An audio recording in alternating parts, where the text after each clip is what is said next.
Hello, and welcome to reCapping with Delora and Ashley. Please follow us on Instagram, Facebook, and Twitter at reCapping Podcast. Also, rate, review, and subscribe to our show on your favorite podcast platform. We're on all the things. We want to hear your thoughts on the movies and shows we review. Leave us a comment on Apple Podcasts or our YouTube channel, and we will read them during the show. Or reach out to us on social media. We love talking all things entertainment and pop culture with you. Thank you guys so much for listening. Thank you. All right, we are live at the Dayton Black Women's Film Festival. It's here. It's finally Oh my God. I can't believe it. I was just saying, I'm so excited. Yes. This is our first live recording ever. So what's up, Recap Nation? What it do? Delora, we have the pleasure of joining today, but we also joined on Thursday for opening night. We were here for the premiere of Seeds with Brittany Shyne. Mm-hmm. We did the Q&A afterwards. I just wanted to take a minute to give our reactions to the first night, to the film, to the audience. What are some of your thoughts? Absolutely. It was such a wonderful opening night. What I love most about it was, one, the neon. It's such a lovely theater. Yes, it is. Thank you, Jonathan. Shout out. Thank you so much for allowing, Angelina and team to have the event here, because it's bringing on all the wonderful nostalgia. Yes. The seats are As you guys can see from the merch behind us, very authentic. The seats are comfortable.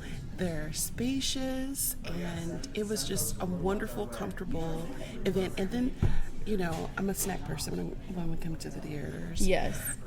The snacks weren't terribly expensive like they are today. So the Neon is such a lovely place to have this. And as far as the film, gorgeous. Mm-hmm. Gorgeous.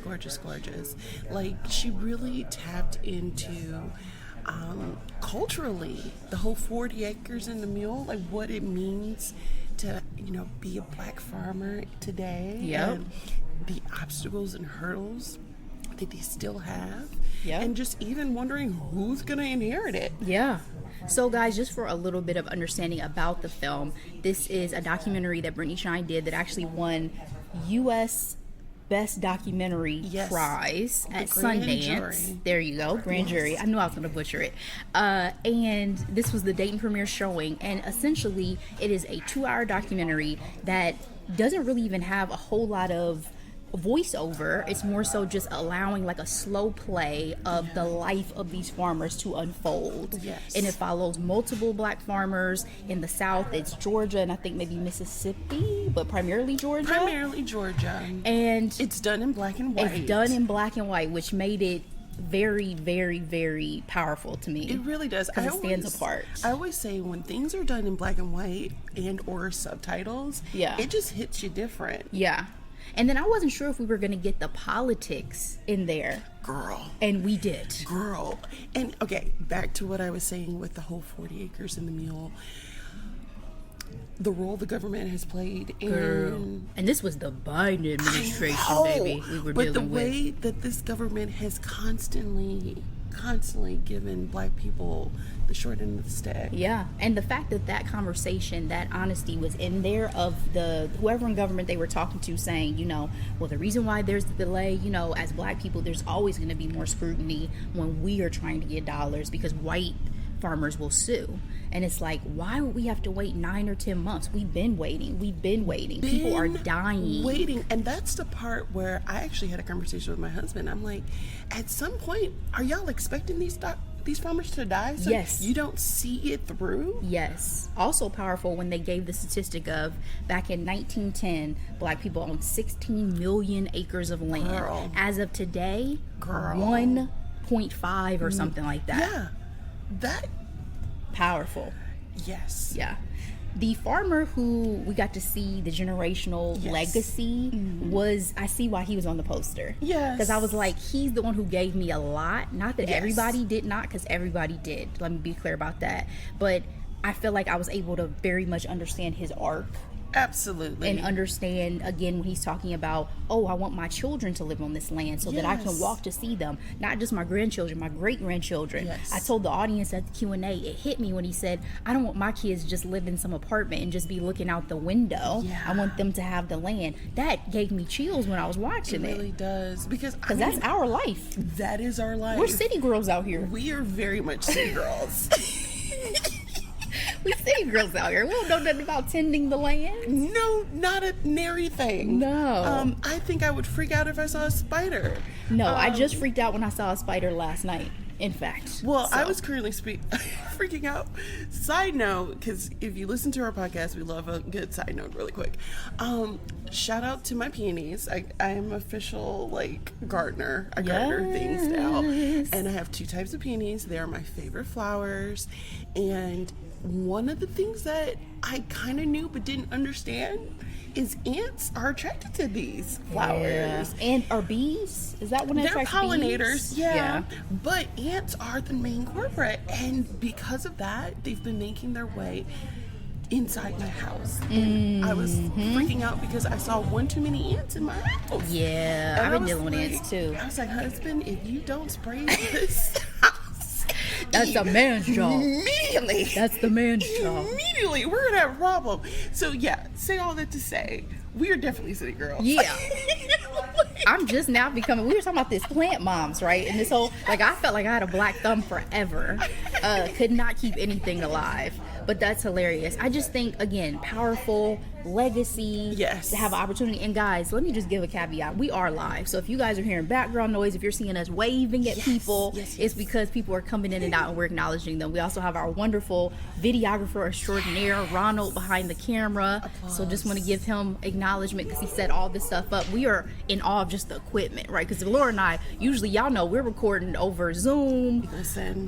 With USB mic. So, you know. Y'all, we just did Conclave and I just edited it and my mic sounded off, so these are the things that all the podcasters y'all can relate to and content creators in general, right? But the show must go on. The show must go on. Our first live event, I'm a little nervous, if I'm honest, but I'm also tired because I don't know about you, but I woke up at 3:30 in the morning, could not go back to sleep because my mind started thinking about this, the setup, how everything's gonna go. So, it's a labor of love, but we're so excited to be here. There's a lot of excitement for sure. Yeah.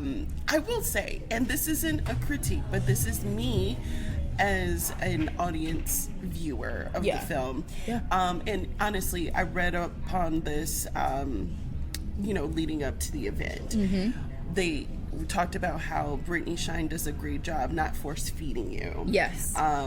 In the documentary, and she, like I said, it's black and white. She lets it breathe. Yep. But I am used to documentaries at least put in the name and where they're from. Yeah. And having standard interviews, that's why I said there was really not much interweaving of a story. Yes. It's more so we are literally kind of injected into their lives. What I did love, and I meant to ask this, but again, we only had our standard set of questions for the Q&A, and then we opened it up to the audience, was the intimacy of the shots, how she really achieved that, because especially when we're in the car and stuff like that. Absolutely. I'm thinking as she's shooting this, how is she developing this level of intimacy where it feels this natural? We watch reality TV shows and that All ish the be time. seeming forced. It does. So how did she capture them? It is. Exactly. There's producers in their ear. But how is she capturing them in such a natural element and really just allowing things to unfold as if the camera's not even there? Absolutely. So I was curious about that. I mean, that's probably a little gets into the nerdy bit. I read one article where they dived into how she lit, the camera she used. I know she used Canon cameras, all that sort of stuff. But, our audience and people who listen, I'm sure, nerd out a little bit with us, too. And that's the fun stuff. But yeah, I just, that sort of thing intrigued me. And even I wanted to ask how just over the course of those 9 years, her relationships with those subjects unfolded. Because you have to gain their trust, especially when you're in their homes, you're getting their stories. She's in there while people are washing their hair. Yes. So, yes. And my lady, I was thinking for this lady, I said, ma'am, we still washing at the sink. We haven't even, no shower time. Not all. Straight to the sink. And that's what Love you. That's the thing that was so very visceral, because again, in addition to us being city girls, you know, a farmer's life can be very difficult. Yeah. The gentleman that you mentioned, the one that, do you remember his name? The focus? I don't know if they said his name. That's the thing. I'm not sure. But the fact that he said that he is waiting on his government money and he's currently doing it off of his Social Security. Oh no, you're totally fine. This is live, baby. We got you. You're good.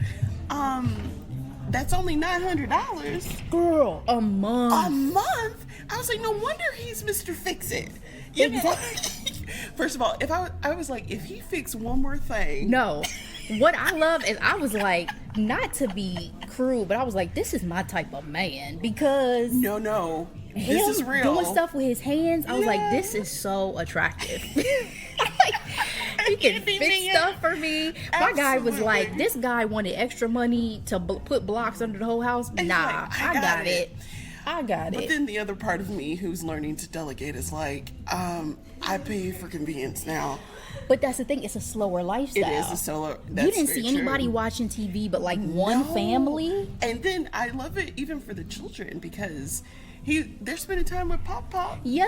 And they're jumping on the bed. They're watching him do his handiwork. They're helping him on the flan. That means so much. And they're going to remember that. Yeah, that great granddaughter, like, she was everything. She really Her was. little flipping around and stuff. I said, okay, Simone Biles, like, do your thing. And she was adorable with the camera. That his mom spit her out. Yes. I can't stress how much I believed him when he was like, my mom came back to me. Yeah, but you know, when he said the thing about, oh, this is the love of my life, I was thinking like, see, now if I was his daughter or his child, I'd be like, so my child is the love of your life? Not me. Not me. But the next generation. His grandbabies. He did. And I love that so much. He was super sweet. And again, he was one of the great-grands. And he was one of the stalwarts, too, about the impact from the government and really fighting for that and pushing for that. And he's one of the younger of the folks that was on there, too. So he has the energy to fight that fight. And then also, speaking of modest income, these cars. The way people were just sitting up in their car living their life, it's the rolling of the window. The thing is, the whole audience groaned when he tried to roll it back down. We're like, why don't you just open the door? Why would you go back to rolling down the window? You just struggled to get up. Oh my goodness. And I think that's what I really enjoyed about the documentary. These moments of levity were so unexpected, but everyone got it. Yes. Because again, it's like it's just a day in the life. That's what it felt like. But also, I wanted to talk about our other cultural references to farmers, because I was thinking about that even before when I just read like the synopsis. Like Queen Sugar, even High on the Hog. I remember what they were going through in the first season. So I was just kind of thinking about that in terms of like narratively what we've experienced so far, and I think that made this even more impactful, because like Queen Sugar was impactful, but it's fiction. Really it is. So you don't feel it, and we don't live in that environment to feel it. To, you know, the big white corporations trying to take black land, for sure. The pride of owning black land for as long as they have, and just, you know, the younger generation trying to figure out what they're going to do. Are they going to continue the legacy, or they're going to make their own path? I think a documentary just takes that home. It really because does. Then it feels so real, and you see the real people, and you see the real impact, and you get the real stories. Because again, we're from the North. We are, and Midwest. And I'm glad that you say that, because when you first brought this up, we are part of the generation of. You know, the Great Migration is part of our legacy. Honestly, I don't even live in the same place that my parents lived, and they moved away from home. You know what I mean? So it's like, I'm curious if my daughter's going to stay with us, or if she's going to continue that tradition at this rate. Yeah, I left and came back, so we'll see. But for me, on both sides, my dad's family, originally from Georgia, moved to Cleveland. My grandmother on my mom's side, Mississippi, she picked cotton in Mississippi, made her way to Chicago, then St. Louis, and then, you know, I grew up in Detroit. And now I'm here in Cincinnati. So, you know, it's just interesting. You know, when do you decide to move on? When do you decide to stay? And for me, I do not regret my choice to move, but part of me sometimes question, like, if we did have that land, Girl, you know when I've thought about this the most, right, is recently when I started looking into tiny homes. There was a lady on Instagram who built a tiny home on her parents' land in Georgia. I told my mom, I said, we needed a bigger backyard, baby. Because I would have sure got my little tiny home and put it right in the backyard, because the cost of living is astronomical and it's only getting higher. So imagine if we could just, Delora, get trailers or tiny homes or starter homes and have put that on our family's land. That would have been amazing. Angelina just popped up. Come over here and just pop up in the camera real quick. Say hi to the people. You're in the shot. Hi, how's it going? Look at this. This is so official. Yes, girl. We out here. Thank you. Look amazing. Thank you. So we're gonna start doing interviews at some point. So if you want to do an interview with us for the day too, we'd love to have you. But I know you're also busy, so no pressure. Yep, you're good. Yep. Of course. So yeah, I just feel like it would have been nice to have had more familiarity with what my family may have been entitled to. And girl, I'm not gonna lie, I talk about the bugs and animals, but part of me also feels like I went to camp when I was young. Yeah. I went to horse camp and I loved it. You went to horse camp? Girl, yes. I never knew you were a horse girl at one point. Yeah. And the story. Honestly, I'm to the point where I'm like, do I want to have some land and buy a horse? Yeah. Like, just because I'm like, what would my life be like if we weren't caught up in the, you know what I mean? Like you mentioned, farming is such a slower pace of life. Yeah. It's like if we had that part of our tradition or legacy. Yeah. I probably, at this rate, and this is the millennial burnout of me, I'm like, do I want to just because being on Zoom all day can be a lot mentally. Yeah, we've talked about it. Like, we live a very disconnected existence from like nature and stuff, where we live and what we do professionally, everything. Like, so yeah, I think there's a lot to be said for it. But overall, I just want to say again, I thought the documentary was beautiful. It was such a pleasure to meet and have a chance to talk to Brittany. Absolutely. And I'm glad that we got to do the Q&A. And for anybody who's just connecting with us, thank you. Thank you. We appreciate you. Welcome. Yes. Just some final reactions to being here today. We're here, it's Saturday. It's a networking brunch. We're starting to get a little bit loud as people are coming in, taking pictures, doing stuff. But we'll be here throughout the day. We'll be doing some interviews with people. And we're just excited to keep it going. Yes, and I'd like to highlight, this is day 3 because day 2, they had a filmmakers workshop. So I just wanted to highlight that because the work, I think that's part of like the heart of this festival. Yeah, it went from 1 day to 4 days. Yes, getting creative, especially women, Black women together and learning from one another. That is such important and pivotal. So this is really exciting because this is more of a networking situation. In addition to the short films that we'll be able to see. I'm so excited to see Aisha Ford's brownies because we got a chance to talk about it with her on our previous episode. So you all check that out. Absolutely. We had 3 in conversations. So y'all check those out. Selena, Kayla, Aisha, and then the wonderful filmmakers who may join us here today. But guys, thank you so much. We'll be back with more. Bye.